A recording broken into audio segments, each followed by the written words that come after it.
Buenas amigas y amigos, gracias por estar en su programa Tras la Posverdad. Recuerden suscribirse, recuerden dárselo a la campanita, recuerden darle a los likes, hagan sus comentarios, insultos son bien recibidos, alabanzas bien recibidas, todo eso recuerden. Lo importante es que tengamos este diálogo.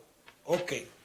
En nuestro programa anterior estuvimos hablando sobre la problemática ucraniana y básicamente la relación entre Rusia y Ucrania, sus lazos históricos, las diferentes dimensiones del problema ucraniano, que tiene un problema interno, una dimensión geopolítica y una dimensión europea. Ok. Hoy vamos a hablar sobre el problema actual. Si ustedes, el pecado original de la situación actual ha sido la expansión de la OTAN hacia el este, o sea, hacia la frontera con Rusia. Como ustedes pueden ver en el mapa, en el 1991, el punto más cercano a la frontera de lo que hoy es Rusia se encontraba básicamente en Alemania, lo que era la Alemania occidental.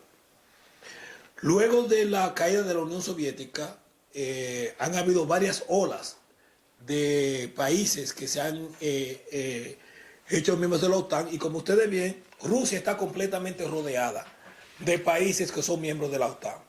Desde el norte, donde está Estonia, Lituania, que se encuentran apenas a menos de 200 kilómetros de la segunda ciudad más importante de Rusia, que es San Petersburgo.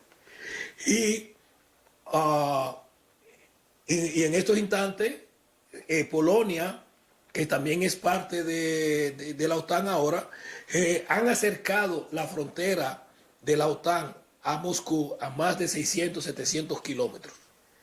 Si se hace miembros de la OTAN, Georgia, como usted ve en el mapa abajo, y Ucrania, Rusia perdería completamente el control del Mar Negro, lo que significa que su capacidad de defenderse o de atacar a Europa marítimamente se hace prácticamente imposible, y Rusia quedaría rodeada completamente, digamos, ahorcada dentro de ese círculo que va desde el norte con Finlandia, en la República del Báltico, hasta el sur con Turquía por miembros de la OTAN. Si Ucrania y Georgia se hacen miembros de la OTAN, pues Rusia sería básicamente indefendible. Lo que, de acuerdo a los rusos, es parte del plan para destruir a Rusia y convertirla en 14 o 15 repúblicas diferentes, convirtiéndose bajo el sistema de Yugoslavia, donde un país básicamente grande fue convertido como en 14 o 15 pedacitos. Sobre eso han estado hablando los rusos desde hace mucho tiempo, y desde el punto de vista de los norteamericanos, para mantener hegemonía a nivel mundial, eso tiene razón. Si ustedes miran el mapa que estamos presentando ahora, el mapa de Euroasia, existen dos corrientes de pensamiento en el área geopolítica. Uno es el que controla la masa territorial de Euroasia, controla el mundo. Ahí ahí vive entre Europa y Asia, vive mucho más, casi el 60-70% de la población del mundo. Y ahí se encuentra básicamente más del 80% del comercio internacional. Rusia, con la situación que se está dando con China en estos instantes, entre China y Rusia tienen la posibilidad de controlar toda la masa terrestre que va desde los centros de producción asiáticos alrededor de China hasta los centros de consumo y de producción industrial en Europa. Los Estados Unidos no puede permitir, para mantener su hegemonía a nivel mundial, de que haya una intensificación de la unión entre China y la comunidad europea, pero básicamente Alemania. Alemania es el meollo de todo este asunto. La intención con todo esto es separar a Alemania de Rusia y por ende de China. Hamburgo, que es el principal puerto marítimo de Alemania, es prácticamente territorio chino. China es el principal inversionista, el principal socio comercial y el principal receptor de todo lo que es producción Alemania en estos instantes. Si Alemania llega a un acuerdo, entonces a medida que se van acentuando los lazos entre Alemania y Rusia, a través de los dependencias que tiene Alemania de los productos energéticos, la necesidad que tiene Alemania de encontrar nuevos consumidores, específicamente en el mercado de la Europa del Este, la intensificación de las relaciones entre Rusia y Alemania y por ende entre Alemania y China pueden crear un puente en el cual los Estados Unidos no tendrían ningún tipo de influencia y que contaría con la segunda y la tercera potencia militar del mundo. Tendría el principal economía europea, que sería Alemania, la tercera o cuarta economía europea, que sería Rusia. Tendría China la segunda, lo cual sería imposible para los Estados Unidos mantener cualquier tipo de hegemonía en esa área. Entonces, el punto básico en estos instantes es impedir, bajo cualquier pretexto, que las relaciones entre Alemania, Rusia y China se sigan intensificando. Durante la dirección, mientras Merkel fue la primera ministra, que se convirtió en la gran líder europea, Alemania prometió básicamente, Merkel cuando vino aquí se juntó con Biden y cuando se juntó con Trump, que querían impedir la construcción del gasoducto 2, que unifica directamente a Rusia con Alemania. Alemania le dijo, yo se lo digo claramente, de acuerdo a lo que dicen los rumores, si a nosotros nos impiden la independencia energética, nosotros nos salimos de la OTAN. Alemania no necesita a los Estados Unidos económicamente. Y Alemania es uno de los principales centros industriales y tecnológicos del mundo. Es la principal economía europea. Y sus lazos de intensificación con Rusia a través de su dependencia energética y su dependencia de expansión de mercados es vital para quién va a tener la supremacía en el siglo XXI. Es desde esa perspectiva que hay que ver la problemática con Ucrania hoy día. Si Alemania se va con Rusia y China, inmediatamente se va a Francia. Los lazos históricos de amistad entre Rusia y Francia datan desde la derrota de Napoleón, cuando el Imperio Austrohúngaro, que era Alemania, existía. El principal aliado de Francia era Rusia y pelearon varias guerras en contra de Alemania, y ahí fue que en esas guerras en que Rusia conquista a Polonia y la hace parte del Imperio Ruso. Segundo, las medidas que han tomado los Estados Unidos últimamente, desde el instante en que terminó la Segunda Guerra Mundial, han sido lo siguiente: mantener a Europa bajo el tutelaje de los Estados Unidos. La creación de la Unión Europea tenía como meta básicamente eso, salirse del tutelaje. Y hoy, el tutelaje de los Estados Unidos, que ha agravado intereses europeos, sea tanto en sus relaciones con Irán como en otros países, a través de acciones de imposición de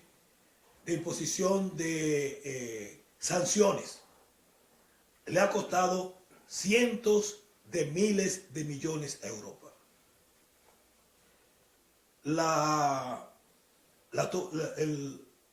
haber tomado a Gaddafi, que fue un acto de nuestra querida Hillary Clinton, ha conllevado a una inmigración enorme. Gaddafi era la barrera que impedía que los inmigrantes africanos invadieran Europa.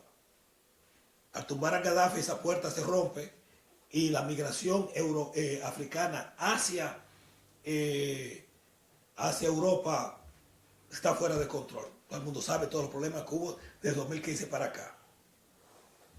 Eso por una parte. Luego, las guerras de los Estados Unidos ocasionadas en el Medio Oriente, los emigrantes se han ido a decir a esa Europa Ellos no están viniendo a los Estados Unidos. Hay un mar de por medio que hace prácticamente posible de que haya una migración enorme hacia los Estados Unidos.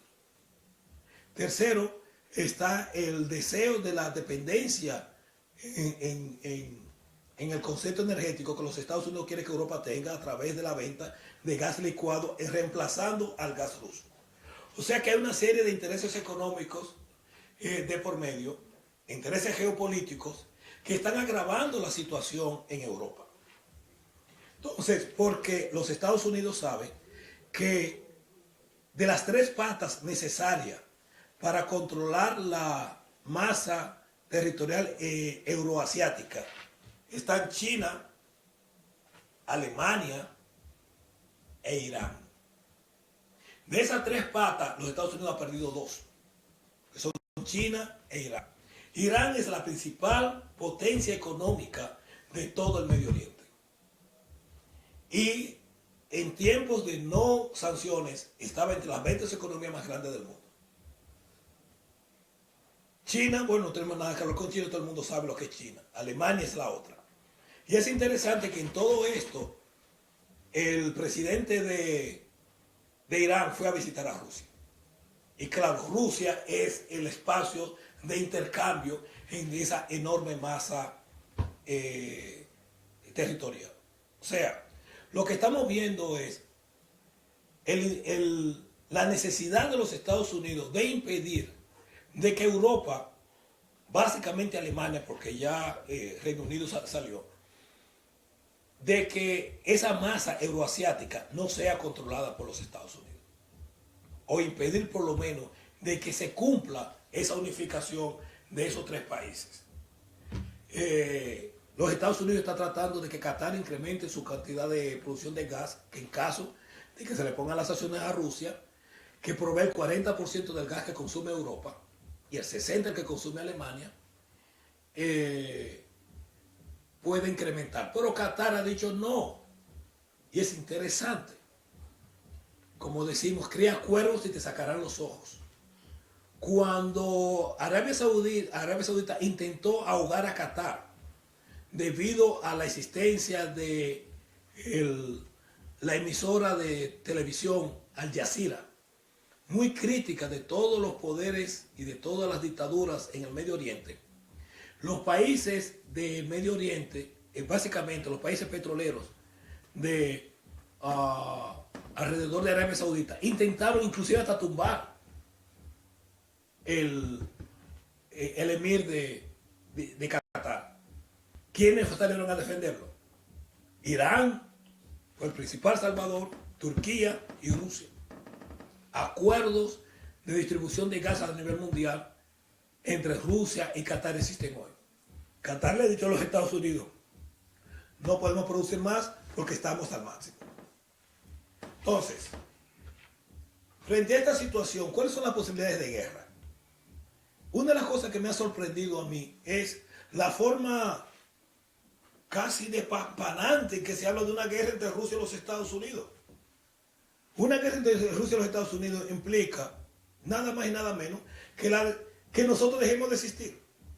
Yo me imaginaba que con una situación como esta, habría millones de gente en la calle protestando para hacer presión para que los países se entiendan. Nadie. Señores, cuando Estados Unidos fue a invadir a Irak, alrededor de 15 millones de personas salieron a la calle a protestar. Aquí en los Estados Unidos salieron 4 millones de gente. Hoy existe la posibilidad de que la humanidad sea liquidada, desaparezcamos como la civilización humana. Y aquí se habla de eso como que eso es noticia de 15 minutos. Creo que la posibilidad de que nosotros desaparezcamos como civilización, que desaparezca la raza humana, es algo tan imposible de pensar que yo creo que las personas ni siquiera lo están contemplando. Pero durante la existencia de la Unión Soviética, las probabilidades, especialmente después del conflicto de Cuba en 1962, creó una conciencia a nivel mundial del problema y de lo que significaba para el futuro de la humanidad la existencia de las armas nucleares. Por eso yo tengo la confianza de que esto no va a pasar a más. De que algún tipo de acuerdo y que la diplomacia va a triunfar. Ahora mismo podemos decir que las apuestas, si se puede apostar sobre algo así, están 50-50. Claro que Alemania y Francia y ya algunos países europeos han comenzado a hablar abiertamente.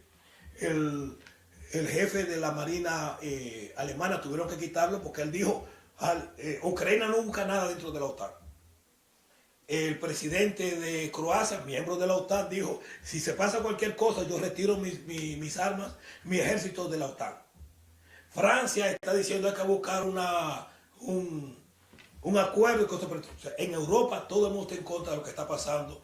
Y en el 2007, cuando los Estados Unidos puso la idea de incluir a Ucrania y Georgia dentro de la OTAN, Alemania y Francia dijeron, si van a salir de la OTAN, simple y llanamente diciendo que no. O sea, ¿pero qué significa eso para Latinoamérica? Una de las amenazas de Rusia es colocar bases militares en Latinoamérica, básicamente en aquellos 3 países que se han visto atacados por los Estados Unidos, que son Cuba, Venezuela y Nicaragua.